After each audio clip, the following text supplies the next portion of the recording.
So this was originally intended to be the introduction to our first episode. It ran a little long, and so we decided to make this into its own kind of minisode. So if you're just interested in jumping straight in with the history, it's probably best to just start with the first official episode, the Bessie episode. But if you're interested in finding out why we decided to do this podcast in the first place, then this should hopefully be a bit of an insight into that. Either way, enjoy.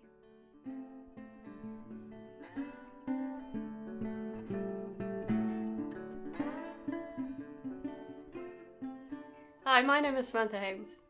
Hi, I'm Shelley Hames, and this is Overlooked History in Colour.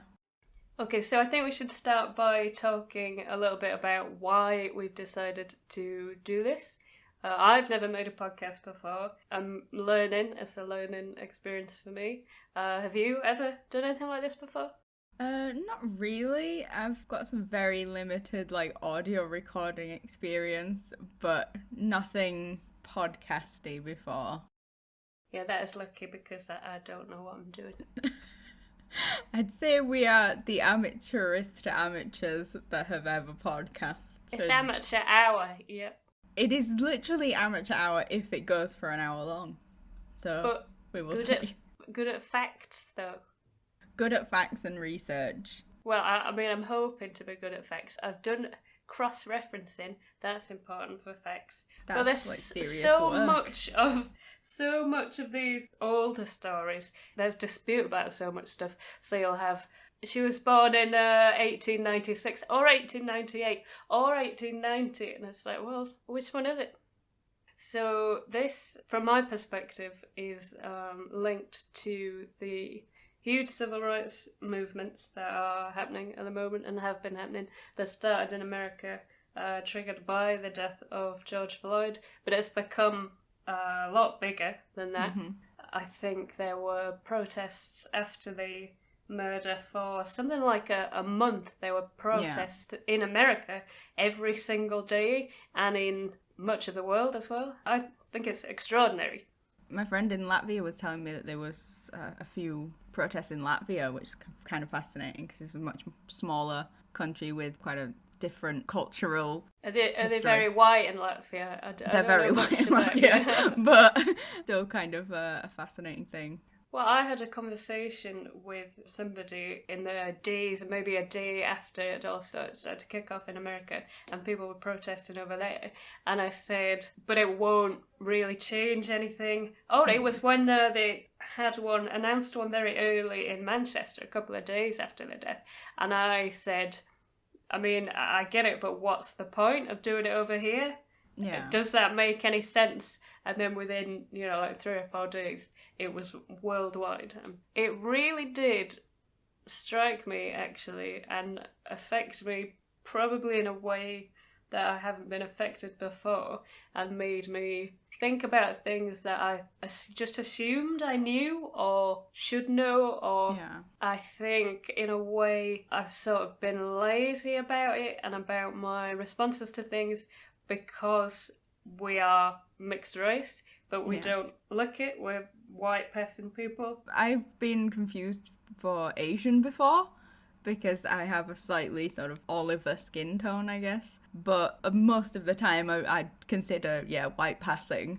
And I think on my part, I sort of assume that it's enough. I've always talked about racism and racial equality, and I've always been quite confrontational with people, particularly on social media, particularly if they are my friends or I thought they were my friends. I'm constantly unfriending people. I have no friends left. I know, you'll tell me every once in a while. You'll be like, well, there's another one. So, another one bites the dust. School friends, old family members, it's all over the... I've lost, many have been lost. But I think I sort of assumed that was enough. And when I went to the Black Lives Matter protest in Manchester, was the first time that I felt a little bit sort of embarrassed in a way to have assumed that is enough. if you know what I mean, because Yeah. it's just another way to fly under the radar. And I don't excuse it from anybody, and I pull people up on it, but they kept saying at this protest, it makes no difference if you don't do something, if you don't put something out in the world. Yeah. You have to do something, you have to leave, and you have to make something, create something, donate some money, talk to somebody. You have to be turned into an action. Yeah. And I realised that I am one of those people who doesn't really do it. You tick the like button on Facebook, or you sign the petition, and then you sort of pat yourself on the back a little bit and think, yeah, I care. I did a thing today, and it's like, well, did you? Like, I'm the same. I'm not getting on your case, because I completely agree that it's that big cultural conversation that not being racist isn't enough. You've got to be actively anti-racist now, because the cultural conversation has switched so much to people who are being actively racist that we now need to be actively anti-racist to actually be doing anything. We can't just kind of sit silently and, you know, sign a petition here and there and think that we've done our bit, kind of. There's so much more that needs to be done now. And for the first time, and it sounds stupid to say that I didn't get it before, but I do get it more now when we're sort of approaching issues, particularly to do with media and aspects of culture and portrayals in movies and which actors are supposed to, and all the stuff that a lot of people like to portray as frivolous when people of colour talk about it and raise the issue as problematic. I'm just realising that why don't we just listen? Like, so much of it doesn't make sense to me, even as a mixed race person. I'll think, oh, that's a bit much, or I don't really understand why you get offended at that. I'm come to the realisation that how would I know? Being in that weird liminal space of being almost like too white to be mixed race, but too mixed race to not to be white, kind of creates this weird sense of, you want to talk out about some things, they tend to be the really overt things, and overt racism obviously is extremely scary and, you know, a huge issue, but a lot of the smaller, behind the scenes, quieter, sort of little insidious things are the ones that really add up and really kind of are the things that slowly seep into the culture and become really difficult. Insidious. Yeah, difficult to sort of get out. That it's the burrowing little ticks of horrible things that we don't really realise are going on.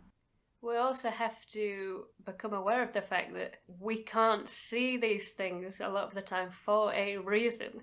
It doesn't mean they're not there. It's not relevant to us. We're not experiencing it. So how to say to somebody who does, no, that's wrong, doesn't make any sense.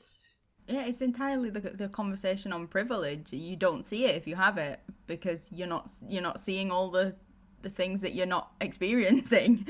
And so, like you said, why don't we just listen? But yeah, I'm as guilty of it as anybody else, and my response now is just listen. Yeah, maybe you don't understand it, but maybe if you listened, you will. So definitely where we are struggling the most, I think. I've talked to so many people who won't even get past the point of just listening to the perspective and listening to the opinion. If you're not going to listen, I mean, how are we going to progress? How are we going to get anywhere? That's the thing, is I think we get confused a lot of the time that if we acknowledge that we have maybe been problematic in the past, that means that we're some sort of bad person rather than someone who's learning and trying to do better. So I think a lot of people are just like, well, I'm not racist, so I'm doing my part. Not really. You need to keep learning. You need to keep moving with the, you know, the cultural conversation, because just not being racist today, in 50 years, you could be considered as being racist because of how huge the cultural changes are. Sort of something that might not be a problem today because we're still in a hugely divided time, and it kind of is the completely bastardized quote, but the Malcolm X quote of, like, if you stab a man with a 10-inch blade and remove it 5 inches, he's still stabbed. Like, and I've that's never kind of heard that, actually. yeah.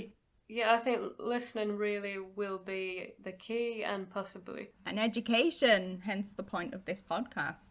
A lot of people aren't willingly racist or aren't willingly misinformed, but they just don't know a lot of things. So learning about people that you've overlooked, learning about people that had a huge cultural impact, but we never see that. It's a way to bring people's attention to the things that, you know, that privilege that they have had, that they haven't had to think about this stuff. A lot of it is scary, and I understand why people are worried. I'm in favour of pulling down statues of slavers and famous racists. Get rid of them. I don't think we need them. Put them in a museum. I mean, what's wrong with that? Everybody's happy. Go see them all you want.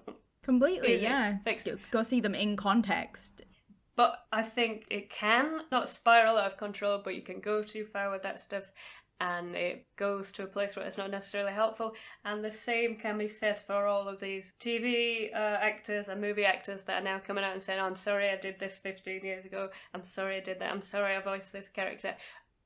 And I think not all of that is useful, but I also think that, I mean, what do you expect if you're trying to change a system that's been embedded in all of our cultures for, 400, 500 years? It has to be messy, and you have to lose things, and things have to change. And it is scary, but I don't think that needs to be negative. I mean, I think it's exciting to see so much change in so many different areas all over it in the movies. I think it's fascinating, and we're living through history, and I think you have to embrace the fact that it's like this speeding train that you've let go, and you can't now control it. You just have to see what happens, and you have to hope it's for the best. I think it will be.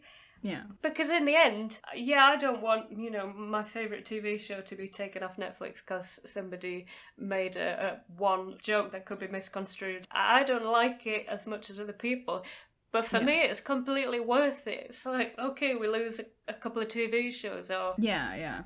I think it's worth it. It's the pendulum argument. If the pendulum's been at one side for so long and you let it go, it's got to swing to the other side before it can start to settle down again. And it will settle back in the middle, and we'll realise maybe we've overreacted on some things.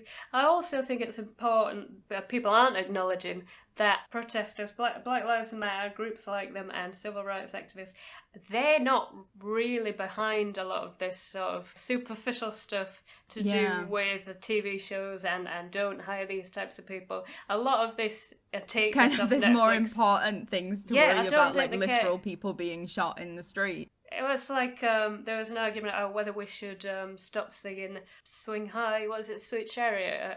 Swing low. Rugby matches, because it's a slave song, I think. Yeah. And they don't care. A lot of people came out and said, this really doesn't bother me. I mean, there's other things that it's great that you're thinking about it and we'll look at it, but it's not really offensive. It is that thing of you kind of want to pat people on the back for being like, good for actually realising that this, may be an issue at some point in the future. But right now, there's more important things that need that focus and that attention. I think the vast majority of it is awkward white people who are really trying. We don't really know what we're doing.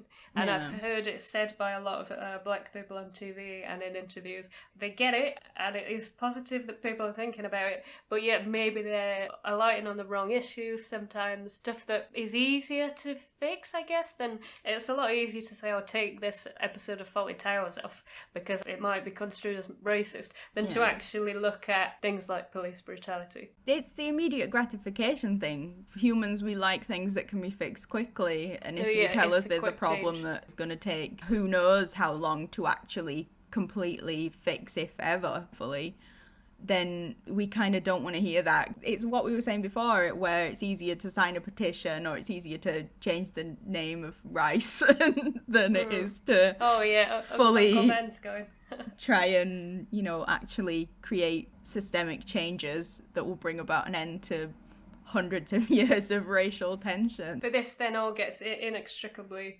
linked with groups like Black Lives Matter, and all this rage about it is focused on them. A lot of this is nothing to do with them.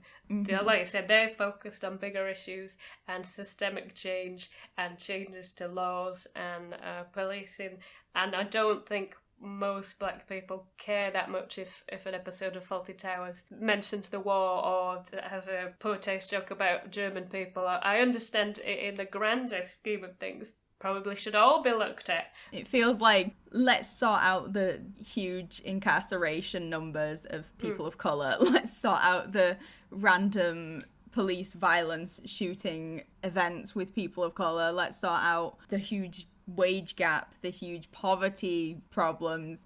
You know, there is problems that are literally life and death that need to be solved. Maybe that's it. Like you say, I haven't really thought about it, taking it to that conclusion, that it is that sort of arc of quick satisfaction. Yeah, we've changed it now, let's go back to doing what we were doing. So yeah, that's kind of damaging, I guess, when you think of it that way. There's so much nuance, and we don't like nuance as a sort of species. We like quick, clear gratification, and like you said, hearing that something's gonna, it doesn't have a clear-cut way of having it fixed because we're still in the process of fixing it. Yeah, it's gonna be a really messy, difficult process where white people are going to have to lose some of the things that they like, some of the things that they maybe haven't thought about that deeply, that they did realise were rooted in systems of oppression. But I don't think you should run away from that. I think we should lean into it. Because why do we think that we should escape with no pain from this, and we shouldn't lose anything? Plus, it's an acknowledgement of privilege. It's the same thing when people are like, when they feel the need to say all lives matter. It's like, well, yes, in the grand scheme of things, but right now we are looking at a specific problem, and the fact that you seem to think that by saying Black Lives Matter, that is taking something away from you. You are acknowledging that you're scared that something could be taken away from you and given to someone else. You're kind of implicitly acknowledging that you recognize there is an imbalance there, and you're scared that you might end up on the wrong side of it.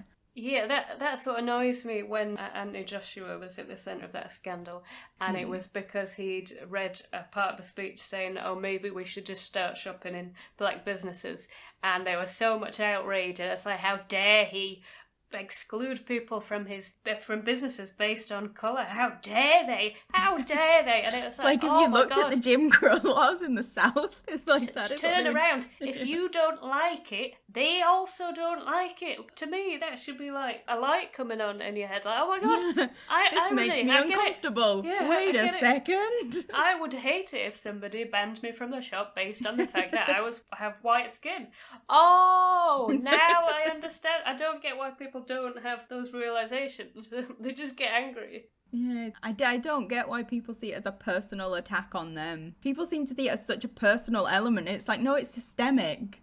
Like, unless you are like an active racist, this is a systemic issue that you are benefiting from, but no one's personally attacking you in this situation. The leader of, I think it was Belgium, the other day issued a public apology for their brutal activities when they're empire building, and they were bad. They triggered genocides and all sorts of stuff. Really, really bad. As bad as us, almost as bad as us. And it's like English. We're not blameless. This is not the guy. That individual one guy wasn't there. That's not why he was apologising. Don't you get it? It's a symbolic. It's a commitment. It's very blah tabloid news from many years ago, but it's like what are your roots or something. It's the American version of Who Do You Think You Are, the genealogy program. And there was a big scandal because Ben Affleck had tried to suppress the fact that he had slave owning ancestors. And it's like, you don't own slaves, Ben Affleck, but you can't change the history of the fact that your family did. You can just say, no, that was terrible. Maybe you want to apologize symbolically, but it's that impulse. I mean, it doesn't even have to do that, yeah. Just use it as a learning opportunity, to bring some stuff to light, to talk about things. Yeah, nobody is calling Ben Affleck a slave owner. I'm pretty sure about it. It's that impulse that people have to immediately say, like, well, it's not me. And it's like, no one's saying it's you. But that doesn't mean that you shouldn't be a part of the conversation, or that you shouldn't be actively doing things to try and make yourself better. I think it's all wrapped up with sort of nonsense to me. Ideas of patriotism and nationalism, obviously.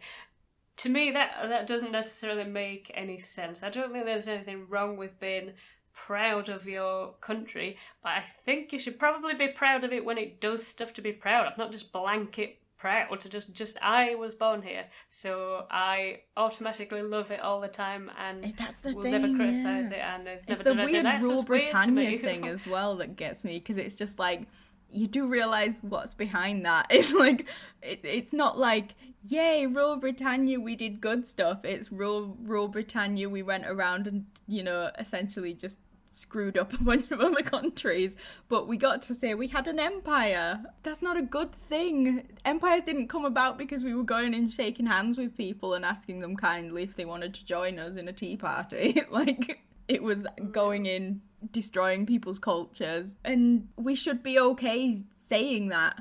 Not in the sense of, yay, we're great, but we should be okay to acknowledge the missteps that we've made in the past, not try and hide them, not try and cover them up, because we need to know how we screwed up in the past so we don't do it again. Particularly as I think it's all really at the root of the whole Brexit thing. I think Brexit was a terrible idea, and I think that completely.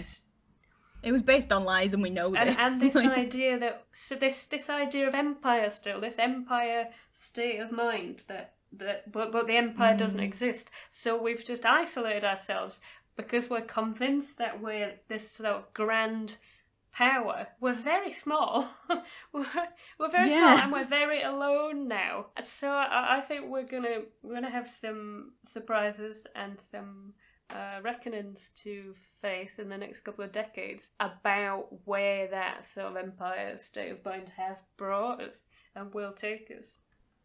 I was about to say kick in the dick. But that's the mentality of it. It's like kicking yourself in the dick and going, oh, this is fine. It's like, no, it's not. Like, you're clearly in pain. That's why you've done this to yourself. Well, we've both watched Midnight Gospel on Netflix. The episode where he's been reborn again and again and again in the prison, and he was like, oh, I get it. I was just pissing in my own eyes the whole time. Instead of, I thought I was pissing in the guard's eyes. Pissing in your eyes, but we are all one. I was pissing in my own eye. That is exactly it. It's just, you don't realise that by separating yourself off from everyone else, by being a big old racist, you're just going to end up causing pain, drama, stress for yourself as much as anyone else. I don't get it. Just, I don't fundamentally understand racism. No, it completely baffles my brain.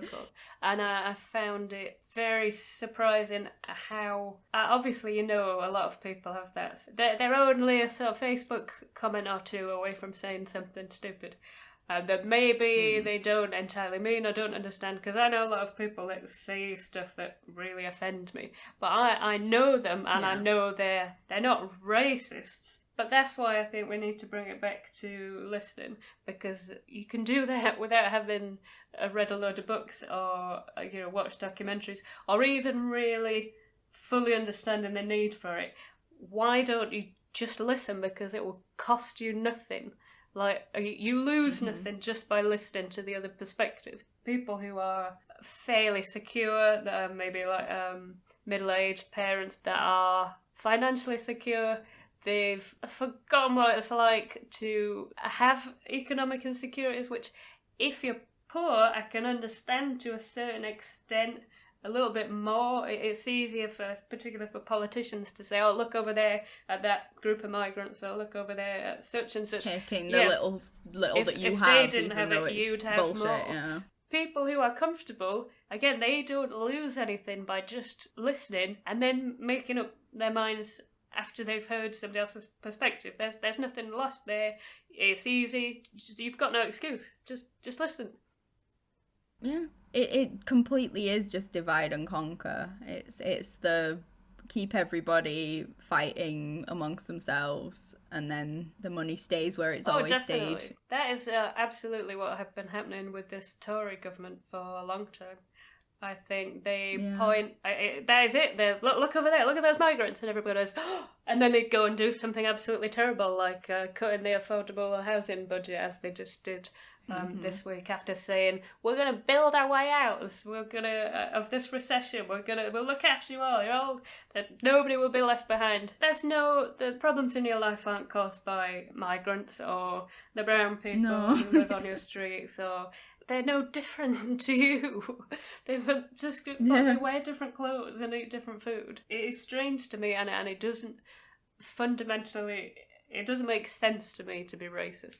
But I also agree that we're going to have to listen to those people as well if we want to understand why they feel that way and help them change it. Because just to say, oh, I don't understand why somebody's racist, is also not helpful, I guess, without trying to find out where it comes from. There are people that are not going to change, and they're usually the proudest to say it as well. But there are people that will learn, that will listen, that can change. And it just begins with, like you said, listening and education. That's hopefully where we're going to come in a very tiny percentage, but hopefully it's something we can help with. Again, a little from bit. my perspective, I feel like obviously this is not some world-changing thing. Maybe nobody will listen to it, even though I have told people and they said they will. So we'll see. So fingers crossed, we've got like 3 potential they were all listeners. I'm hooked excited in for with that. your episode. That was the one that hooked them. I was like, it's going to be quite niche, and they're ooh. You got to reel them in quickly. What are you covering? Circus performers. That's what I said. Reel them in. And then wait till you hear about the circus performer after that. You're going to be thrilled, enthralled. So yeah, it's hardly a life-changing thing. Maybe it won't be heard, you don't know. So I'm definitely doing it more for me to learn. Like there's a lot of opportunities to learn. There's a lot of stuff I don't know about influential or people of colour who should have been more influential. I want to learn more about it. I want to read about stuff and people that I wouldn't read about normally, and look at materials and types of media and stuff that I wouldn't normally look at. And I just want to do something because of all of those people who spoke so eloquently at that protest, said to just put something out into the world. It's not much, but it's a step, I guess. It's more than I have been doing, and I hope to be better as a mixed race white person, because I'm definitely on the white side. I mean, I haven't thought about it very much until recently, but I am definitely on the white side. Even if I didn't want to be, people choose for you. Like I said, I've been mistaken for being Asian before, and people have yelled like racial slurs at me before. Really? Yeah, and it's this kind of thing of like, wrong racism. I didn't know that. It's got nothing to do with the way my actual heritage. It's very strange. That's interesting. It's a weird moment. Yeah.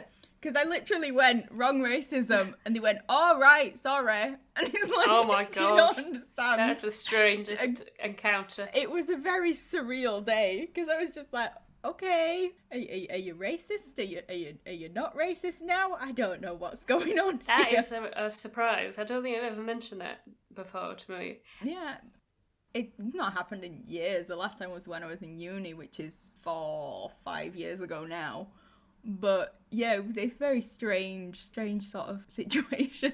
Like you said, it's very much about the perception rather than the reality of the situation. What that says to me is, look at the Gulf, where Gulfs don't even exist. So look, obviously we have the same parents with the same colours, and we've had the same blend of paints.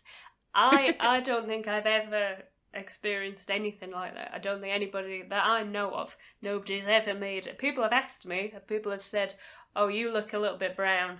Where are you from? Where are you from? Nobody's ever, beyond maybe like, oh, you've got frizzy hair. But I don't think that was like really racist. I think they're just being a dick. Honestly, that has surprised me because it's never happened. I mean, that's the clearest indication that you need, that it's all just perspective. We're the same the same colour essentially. Oh well, that surprised me. You know, they use that whole. It's quite a profound situation in a way, because I was coming at this assuming that you would be coming from the same place as me, sort of feeling like a mixed race person in lots of ways, because obviously we have lots of brown family members, lots of black family members. We should cover that a little bit, I guess. We are from a family that originally from West Indies, from Grenada, and then we also have like English and Irish mixed up in there as well. So basically anything that's not English in our DNA hated the English. We're anti-English all the way through.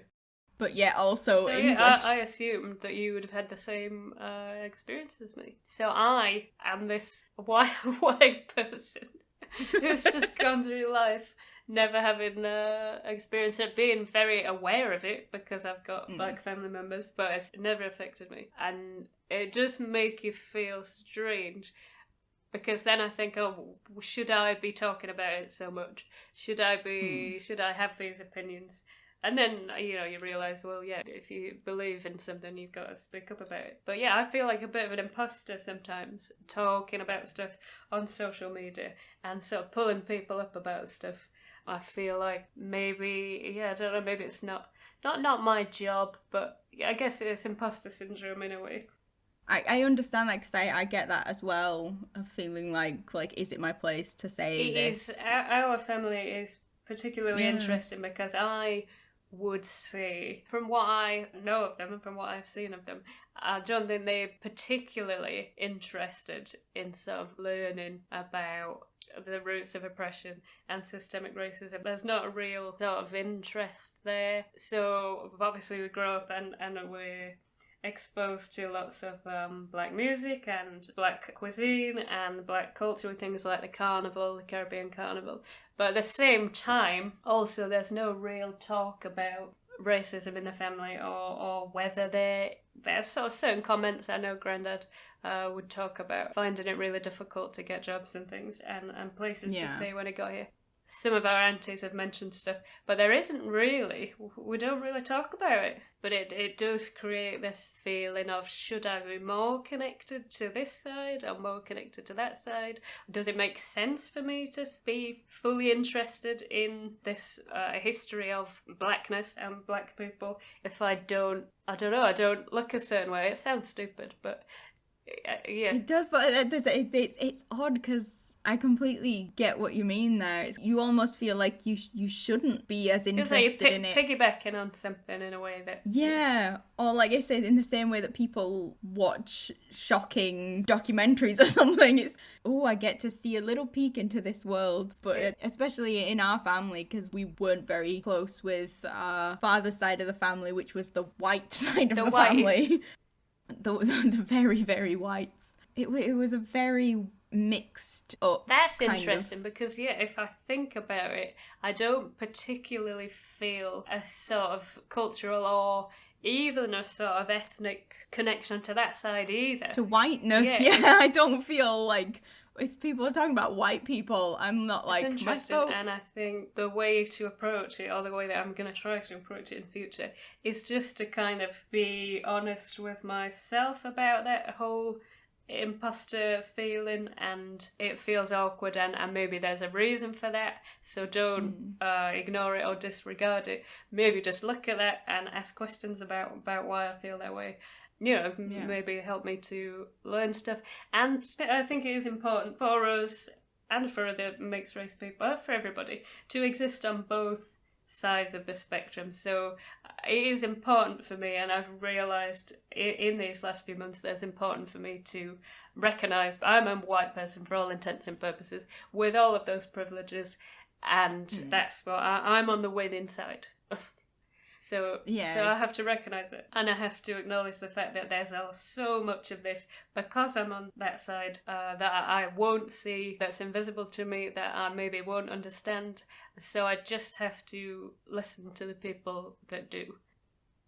Yeah, it is such this kind of maelstrom of stuff. You kind of just see it as that you are on the winning side, which, yes, we are white passing, but at the same time, we come from a black family that have been affected by things, like you said, Granddad found it hard to find jobs and stuff, so our parents have been affected by things, you know, it does have a knock-on effect. But I'm also, I don't think that I'm learning that you don't have to disconnect yourself from that and from our family members. You have to be aware of both those sides. Yeah, they can be the people that you listen to also, and you can maybe realise I maybe don't understand them as much with their family, yes, but there's aspects of their lives that I won't understand, but that I can listen to them talk about, and they can maybe help me understand, or I can just listen and accept their views and experiences of the world are different to mine, and just because they are related to me, they are my cousin or my auntie, or they may have a very different experience of the world than me, and that's fine. It doesn't disconnect us, you know what I mean? It doesn't have to be a conflict or an obstacle. I can just accept it. That's the reason why racism doesn't make sense to me, because if you go a few generations back in pretty much any family, you realise that everyone's affected. It wasn't that long ago that the Irish were considered... Yeah. You see this, if you've ever looked up the history no blacks, no dogs, no you blacks, see signs, no yeah. No, I mean, yeah, we're we're in a very strange... That side didn't have much luck either, that side of the family. Yeah, the Irish side of the family wasn't doing well either.